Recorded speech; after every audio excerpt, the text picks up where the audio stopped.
बिस्मिल्लाहिर्रहमानिर्रहीम। अस्सलाम वालेकुम। 5 नेमतें।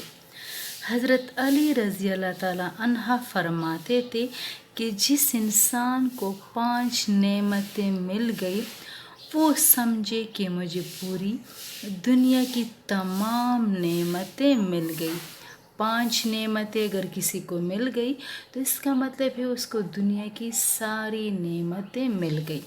अच्छा, अब वो 5 नेमतें कौन सी है जिसकी वजह से वो ये समझेगा कि मैं दुनिया का खुशकिस्मत तरीन, खुशनसीब और पुरसुकून इंसान हूँ। तो पहले नंबर पर आता है शुक्र करने वाली ज़बान।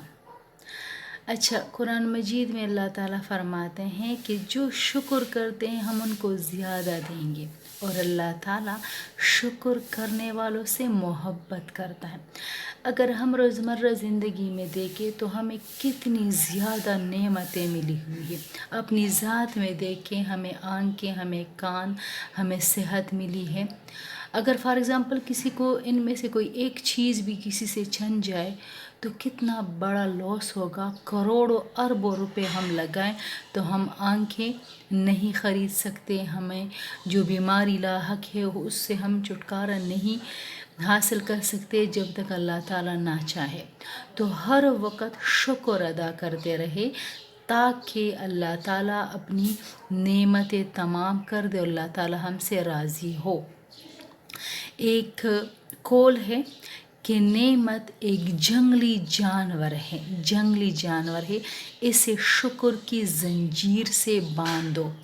मतलब अगर आप शुक्र करोगे तो वो नेमत आपके साथ रहेगी, अगर आप नाशुक्री करोगे तो वो नेमत आपसे अल्लाह ताला वापस ले सकते हैं।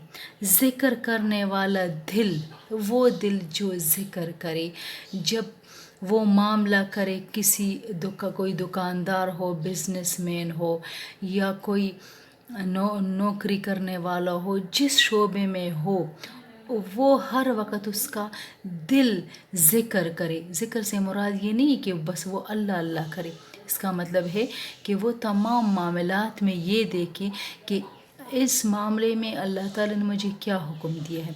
अगर वो बिज़नेस कर रहा है तो हर वक्त वो ये सोचे कि ये जो मैं मामला कर रहा हूँ ये गलत तो नहीं, ये हराम तो नहीं है। तो मतलब हर वक्त अपने मामलात में अल्लाह ताला की रज़ा को देखे, अपने अल्लाह ताला के अहकामात को देखे। मुशक्क़त करने वाला बदन, मुशक्क़त उठाने वाला बदन, मेहनत करने वाला बदन, ठीक है। मुशक्क़त करने वाला या उठाने वाला बदन अल्लाह ताला जो है, अल्लाह ताला को वो लोग पसंद है जो मेहनत से कमाते हैं। अच्छा, वतन की रोज़ी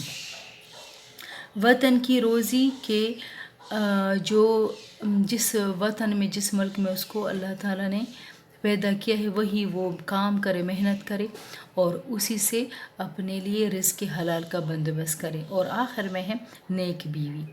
तो नेक बीवी आपके घर को जन्नत बना सकती है, और अगर वो नेक ना हो तो वो आपके घर को दोज़ख बना सकती है और आपको ग़ुलाम बना सकती है, ठीक है।